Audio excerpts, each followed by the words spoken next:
정말 많은 국민들이 또 분노하게 되는 발언이 있었죠. 김태호 대통령실 국가안보실 1차장이 KBS 방송 나와가지고 그러니까 한일 과거사 관련 언급을 윤 대통령이 안 하는 것에 대해 뭐 물어보니까 사과할 마음이 없는 사람을 다그쳐서 억지로 사과를 받아낼 때 그게 과연 진정한가? 중요한 건 일본의 마음이다라고 얘기를 했습니다. 중요한 건 국민의 마음이야 이 사람들아. 뭐 하는 거예요 지금? 아니 그리고요 생각을 해보세요. 가해자는 사과할 마음이 없어. 그럼 피해자가 가만히 있어야 돼요? 예를 들면 어떤 사람이 폭행을 당하거나 아니면 정말 강도를 당하거나 이랬어요. 뭐 폭행을 당하거나. 네. 그럼 피해자 입장에서 사과하세요. 근데 그 사람이 정말 이상한 사람이야. 사과 안 하고 사과 안 해. 그럼 가만히 있어야 돼? 사과 안 할 것 같은데? 그럼 가만히 있어야지. 이게 말이 되는 얘기예요? 논리적으로? 아니 이건 정말 말이 안 되는 논리예요. 논리가. 그러니까 중요한 건 가해자의 마음이다. 뭐 이런 식의. 그러니까요. 그 사람이 사과할 마음이 없는데 계속 사과라고 하는 게 잘못됐다고 얘기하는 건요. 피해자들의 2차 가해야 하는 거예요. 피해자 입장에 우리가 피해자잖아. 예를 들면 35년이라는 기간 동안에 우리를 억압했던 그 못된 행동을 한 일본에 대해서 사과해라. 우리 선조인 조상들이 할머님들을 데리고 와가지고 그렇게 못된 짓을 한 너희들 사과해라. 징용 피해자들을 만들어낸 너희들 사과해라. 사도광산 그렇게 올리는 너희들 사과해라. 네. 독도를 남의 나라 땅을 자기네 땅에 우기는 놈들 사과해라. 이걸 얘기해야 되는 거 아니 사과 안 한다고 얘기 안 하냐고요. 그러면 그냥 조용히 있어야 돼 입 닫고 그게 뭐 하는 짓입니까 대체?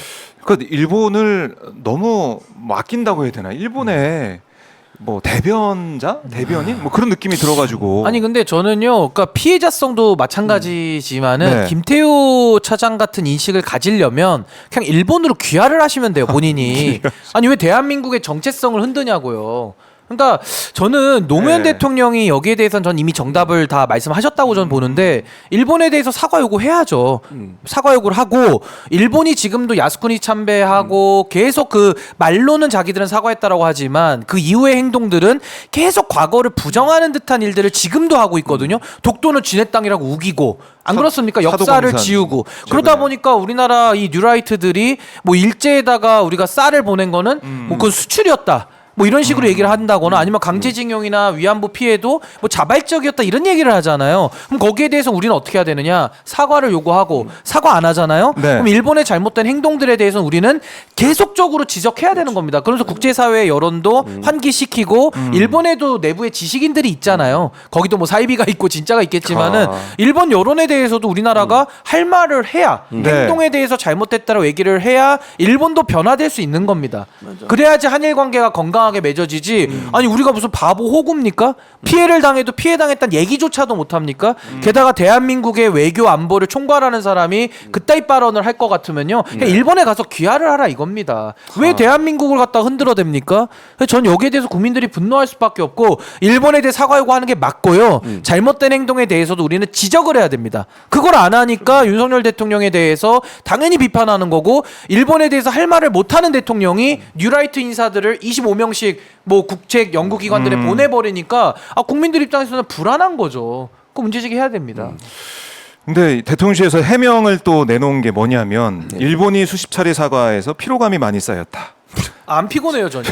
그리고 안 하면은 화가 납니다. 안 하면. 근데 사과를 했다고 하는데요. 물론 사과한 적이 있었죠. 그러면 그게 지속이 돼야 되는 거예요. 진정한 사과는요. 사과하고 나서 태도를 바꾸고 다시는 그런 행동을 하면 안 되는 거예요. 태도 변화가 중요한 거죠. 그렇죠. 행동이 중요한 거죠. 근데 말로 사과하고 그 다음에 오는 총리라는 사람은 또 딴 얘기를 해.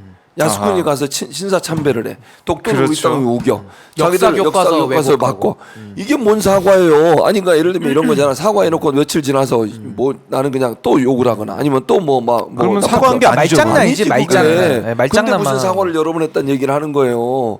아니 이게 말이 안 되는 거잖아요. 지금 그러면 아베나 지금 누구야 기시다. 사과 그러니까 우리나라를 존중하거나 우리나라에 대해서 한 만행에 대해서 뭔가 행동을 한 게 있습니까? 아니 지난번에 징용 피해자 문제도 그래요. 우리나라 법원에서 판결이 난 거예요. 법원의 사법부에서. 그러면 당연히 우리 정부는 일본 기업이 갖고 있는 거 다 청산해서 팔아서 그걸로 보상해 줘야 돼요. 그거 계속 받고 우리 기업들 팔 비틀어 가지고 돈 내라 그래 가지고 그걸로 지금 하고 있고 이게 말이 되냐고요 지금. 왜 우리가 나서서 이런 반컵 채우면 다 채운다고? 뭔 반컵 어디 있어 지금 반컵.